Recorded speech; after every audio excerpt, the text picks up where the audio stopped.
इतिहास गवाह है कि सत्ता की लड़ाई हमेशा से खूनी रही है। सिंहासन के लिए भाई ने भाई का कत्ल किया है और बड़े बड़े साम्राज्यों की नींव लाशों पर रखी गई है। लेकिन दक्षिण एशिया में एक ऐसा देश ऐसा भी है जिसकी तकदीर पिछले 50 सालों से दो औरतों के बीच की नफरत ने लिखी है। एक ऐसी नफरत जिसकी जड़ें खून से सनी है और जिसकी आग में पूरा देश जलता रहा है। लोग कहते हैं कि मिर्जापुर की गद्दी के लिए होने वाली जंग में कोई नियम नहीं होता, लेकिन बांग्लादेश के सियासी अखाड़े में दो महिलाओं के बीच दशकों तक जो जंग चली वो मिर्जापुर की कहानी को भी कहीं पीछे छोड़ देती है। ये सिर्फ दो नेताओं की कहानी नहीं है, बल्कि दो दुश्मन राजवंशों की वो अनकही दास्तान है, जहां एक के पिता को राष्ट्रपति कहा गया और फिर उन्हीं के खून से देश की जमीन लाल कर दी गई, और दूसरी के पति ने देश को आजाद कराया और फिर उसे भी गोलियों से भून दिया गया। ये कहानी है शेख हसीना और खालिदा जिया की। ये कहानी है कैसे दो निजी त्रासदियों और सत्ता की कभी ना बुझने वाली प्यास ने एक पूरे देश को कभी ना खत्म होने वाले संघर्ष और बदले की आग में झोंक दिया। ये है बेगमों की लड़ाई।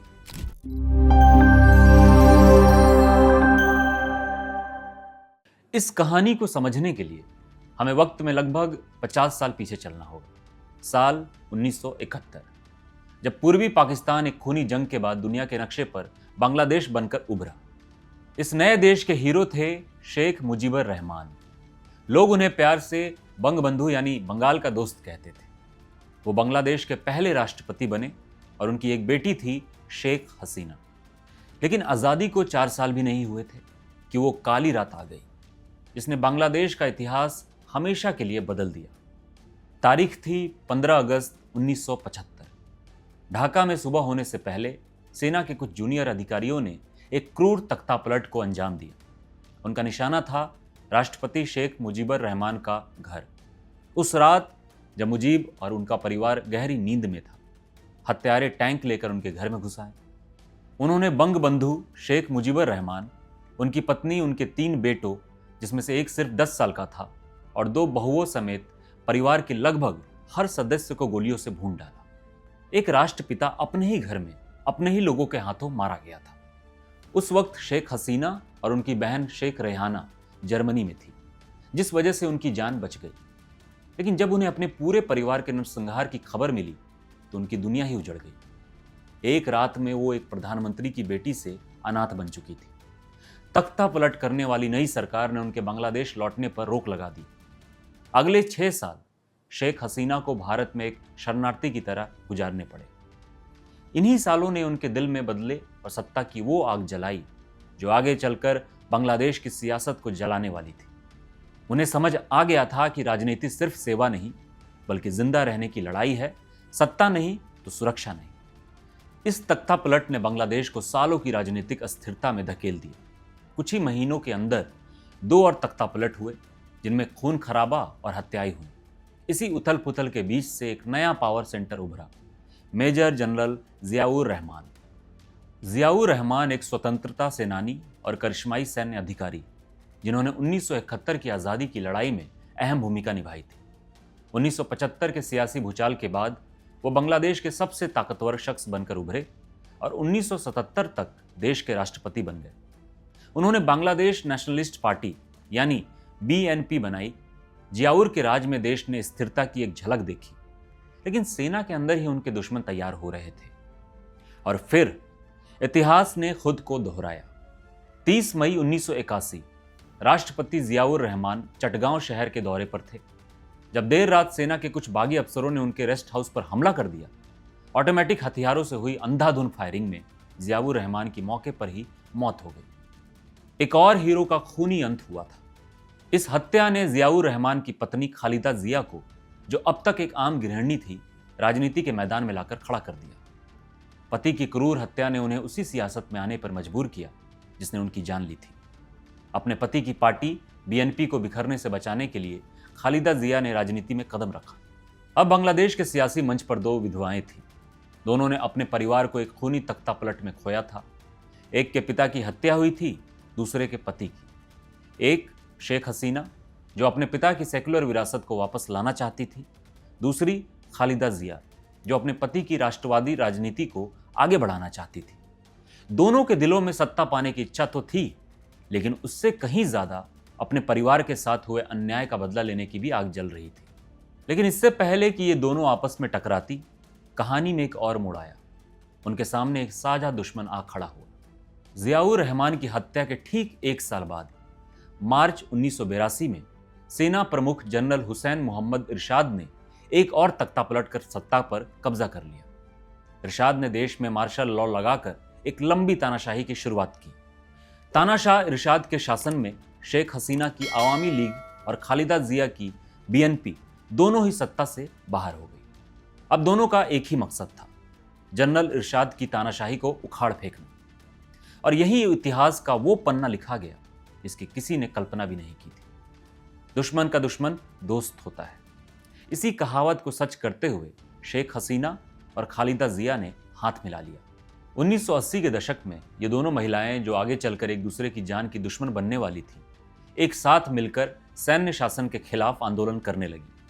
वो एक ही मंच पर दिखती, एक ही सुर में तानाशाही के खिलाफ नारे लगाती। लोगों को उनमें लोकतंत्र का भविष्य दिख रहा था। उनकी ये साझा लड़ाई रंग लाई। लगातार हो रहे प्रदर्शनों के दबाव में दिसंबर 1990 में जनरल इरशाद को इस्तीफा देना पड़ा। तानाशाही का अंत हो गया। लोगों को लगा कि अब हसीना और खालिदा मिलकर देश को एक नई दिशा देंगी, पर उन्हें क्या पता था कि यही दोस्ती बांग्लादेश की सबसे बड़ी और खूनी दुश्मनी की नींव रखने वाली थी। अब कहानी के उस मोड़ पर चलते हैं जहां से सब कुछ बदल गया। साल था 1991। बांग्लादेश में एक दशक बाद पहले आज़ाद चुनाव हो रहे थे। तानाशाही के खिलाफ जो दोस्ती बनी थी वो अब टूट चुकी थी। कुर्सी एक थी और दावेदार दो। एक तरफ शेख हसीना और दूसरी तरफ खालिदा जिया। चुनाव प्रचार बेहद कड़वा और निजी हो गया। हसीना के समर्थकों ने जियाउर रहमान पर मुजीब की हत्या की साजिश में शामिल होने का आरोप लगाया, तो खालिदा के समर्थनों ने हसीना पर देश की इस्लामी पहचान को खत्म करने का इल्जाम लगाया। जब नतीजे आए तो उन्होंने इस दुश्मनी पर मुहर लगा दी। खालिदा जिया की बीएनपी चुनाव जीत गई और वो बांग्लादेश की पहली महिला प्रधानमंत्री बनी। शेख हसीना के लिए एक बड़ा झटका था। उन्होंने नतीजों को मानने से इनकार कर दिया और यहीं से उस नफरत की शुरुआत हुई जिसे दुनिया ने बैटल ऑफ द बेगम्स यानी बेगमों की लड़ाई का नाम दिया। अब संसद जंग का मैदान बन चुकी थी।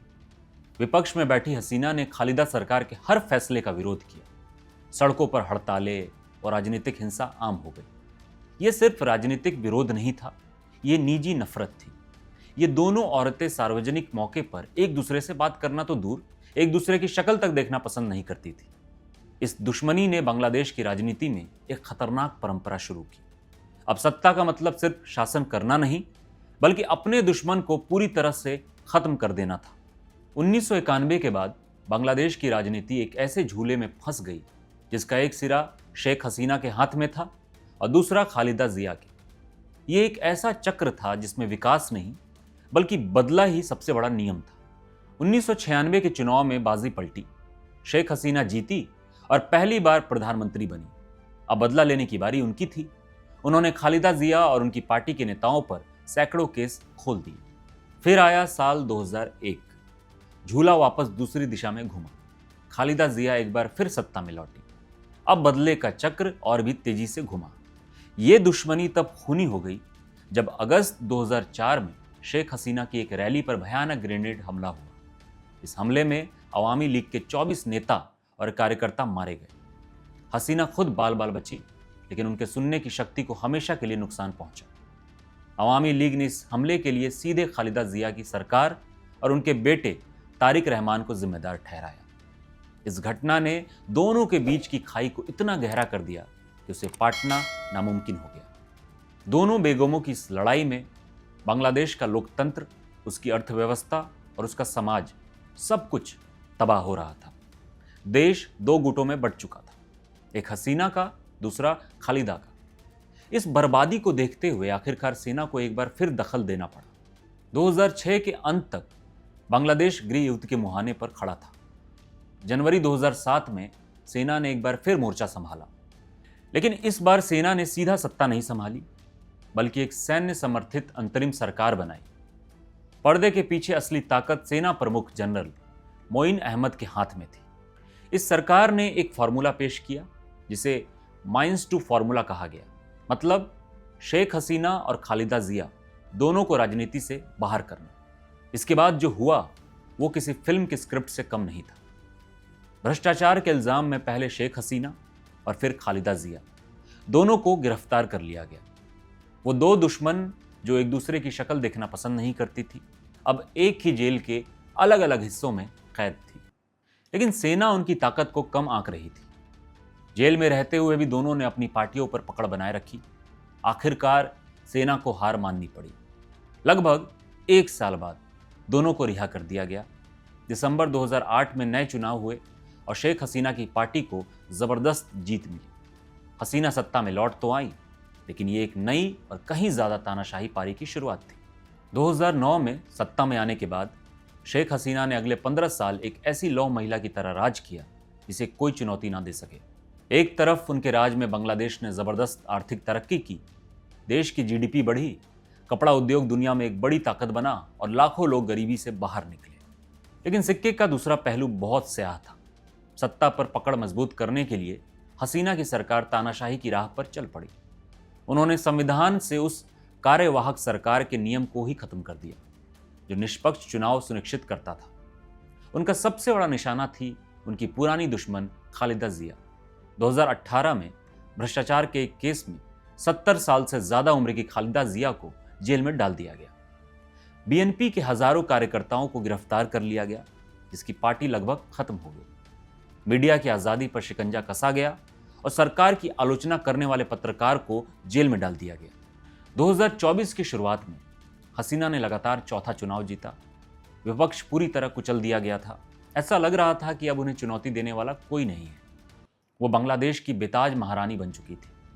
लेकिन जब आप सारे दरवाजे बंद करते हैं तो दबाव कहीं और से फटता है, और इस बार ये विस्फोट छात्रों की तरफ से आया। जुलाई 2024 चिंगारी एक अदालती फैसले से भड़की जिसने सरकारी नौकरियों में आरक्षण को लेकर छात्रों को नाराज कर दिया। ये विरोध प्रदर्शन जल्द ही 15 साल के हसीना शासन के खिलाफ जमा हुए गुस्से का ज्वालामुखी बन गया। हजारों छात्र असहयोग आंदोलन के नारे के साथ सड़कों पर उतर आए। प्रदर्शन हिंसक हो गए और झड़पों में सैकड़ों लोग मारे गए। लेकिन छात्र पीछे नहीं हटे। उनकी एक ही मांग थी, प्रधानमंत्री शेख हसीना का इस्तीफा। जब देश में हालात बेकाबू हो गए तो सबकी नजरें एक बार फिर सेना पर टिक गई और सेना ने अपना फैसला सुना दिया। सेना प्रमुख जनरल वाकेर उज जमान ने साफ कर दिया कि सेना अब प्रधानमंत्री के साथ नहीं है। ये एक शांत तख्तापलट था। कोई टैंक नहीं, कोई गोलीबारी नहीं। सेना ने बस सरकार से अपना समर्थन खींच लिया। 5 अगस्त 2024 को 15 साल तक राज करने के बाद शेख हसीना ने इस्तीफा दे दिया। सेना ने उन्हें एक विमान में बिठाकर सुरक्षित भारत पहुंचा दिया। महारानी को देश छोड़कर जाना पड़ा था। शेख हसीना के जाने के बाद नोबेल शांति पुरस्कार विजेता प्रोफेसर मोहम्मद यूनिस के नेतृत्व में एक अंतरिम सरकार बनी। पर्दे के पीछे असली ताकत अभी भी सेना प्रमुख के हाथों में ही मानी जाती है। दूसरी ओर खालिदा जिया, जो हसीना के राज में जेल और फिर घर में नजरबंद थी, अब आज़ाद थी, लेकिन उनकी कहानी भी एक दुखद मोड़ पर पहुंच चुकी थी। लंबी बीमारी से जूझने के बाद दिसंबर 2025 के अंत में 80 साल की उम्र में ढाका के एक अस्पताल में खालिदा जिया का निधन हो गया।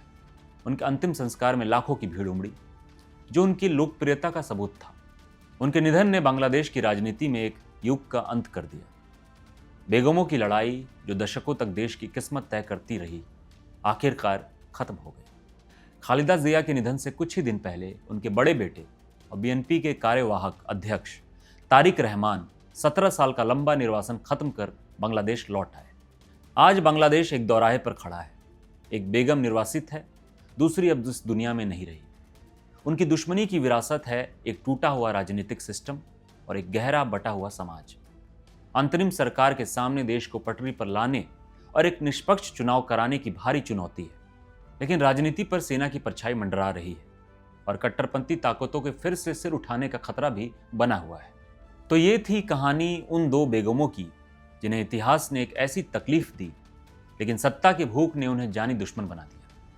शेख हसीना और खालिदा जिया की ये लड़ाई सिर्फ उनकी अपनी नहीं थी, ये पूरे बांग्लादेश की लड़ाई बन गई।